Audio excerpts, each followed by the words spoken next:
Seorang bekas pegawai bank. Seorang bekas pegawai bank hilang 300,000. Kena scam. Kerana dia menerima satu panggilan telefon daripada scammer yang menyamar pegawai insurans. Dia kena scam tu satu hal lah. Satu benda yang bagi rahmat, tak ada yang mustahil pun, semua orang boleh kena scam kan.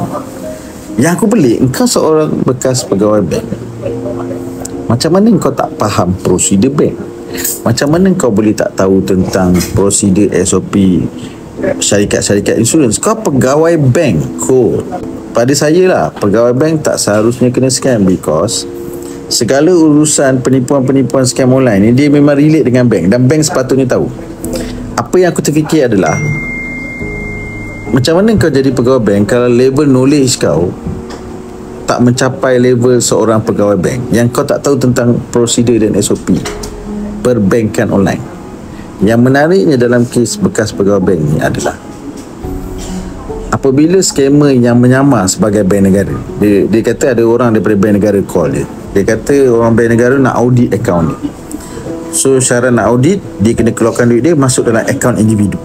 Aku tanya dengan pegawai bank ni, takkan kau tak boleh fikir kot, kau pegawai bank, mana mungkin bank negara call kau nak audit akaun kau, dan suruh kau masuk dalam akaun individu? Kat mana level kau sebagai pegawai bank tu? Aku macam, what?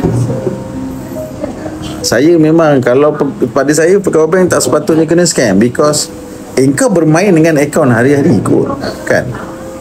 Pegawai bank, pegawai commercial crime. Saya tak cakap pegawai polis, saya cakap pegawai commercial crime. Ada orang boleh tengok, dia orang tahu ni scam. Tu kena faham. That's why bila kita cakap tentang ilmu, dia relate dengan skill, kemahiran, pengalaman.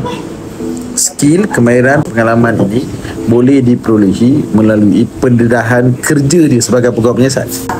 Itu pun yang bagi tahu saya anak dia kecewa, mak dia pun tak bagi tahu dia. Dia kata, tuan, mak saya tak bagi tahu tuan, dah 4 bulan tak bagi tahu lah. Pegawai bank tu kena love scam kot, dia malu nak cerita. Itulah at the first place saya rasa macam tu. Tapi bila saya interview dia, tanya, dia cakap bukan. Dia terima call daripada pegawai insurans. Aku pun pelik, bank dengan insurans kan tak jauh beza. Takkan kau tak boleh comparekan pegawai insurans yang betul dengan pegawai insurans yang scam?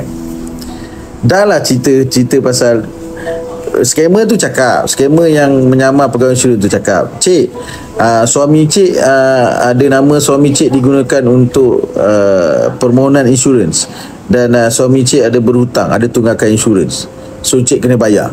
Dia cakap macam tu. Suami dia kat sebelah dia tanya suami, bang, betul ke awak ada ni? Tak ada abang. Suami dia cakap tak ada, saya tak ada terlibat, saya tak ada apply pun insurans tu, saya tak ada deal dengan insurans tu. Lepas tu yang bestnya, tak apa cik, pegawai insurans tu cakap, tak apa cik, saya sambungkan cik dengan tim penguatkuasa lah, tim siasatan. Dia sambung polis. Aku pun confused, macam mana pegawai insurans boleh sambung call ke polis? Apa sekarang ni dekat Malaysia ni memang pegawai insurans dengan polis duduk satu bangunan ke? Duduk pejabat sebelah ke? Ataupun berkongsi pejabat ke? Kan? Tu sebab guys, pengetahuan itu penting. Agama dah ajar kita untuk kita berilmu, tuntutlah ilmu itu. Tuntut, dah pandai kita kongsi, share. Mana boleh agensi lain sambung call ke polis? Mana boleh? Ya Allah. Kalau dia kata macam ni, okey, tak apa cik, bank negara akan jalankan audit, so cik kena keluarkan duit cik masuk ke akaun ni. Pegawai bank ni, mangsa ni pegawai bank, dia ikut je cakap orang tu, keluarkan duit dia masuk akaun individu. Saya pun tanya dengan pegawai bank ni, makcik, kenapa makcik kalaupun audit nak jalankan audit siasatan, kenapa nak kena keluarkan duit tu? Dia kata tak, ni nak masukkan dekat akaun audit tu. Yelah, soalan saya, kenapa nak kena masuk akaun individu auditor itu? Faham tak? Individu auditor itu. Aku dengar jalan cerita tu pun, first memang aku tak masuk akal. Yang kedua, aku nak marah. Sebab kau pegawai bank, kalau benda ni pun kau boleh kena scam. Kalau pegawai bank pun boleh kena scam. Kalau pegawai bank pun tak tahu tentang prosedur urusan perbankan online. Kalau pegawai bank pun tak tahu tentang SOP perbankan online. Kalau pegawai bank pun tak tahu tentang urusan yang dijalankan oleh apa-apa saja ejen-ejen insurans, macam mana kau boleh jadi pegawai bank? Macam mana engkau sebagai pegawai bank kau nak jaga akaun klien-klien kau? Macam mana engkau pegawai bank kau nak manage akaun-akaun klien kau? Dan macam mana engkau pegawai bank kau duk cerita pasal klien kita ada satu package investment. Kau nak ajak klien kau invest. Kau sendiri pun tak tahu tentang macam mana nak jaga duit, nak manage duit dan nak invest.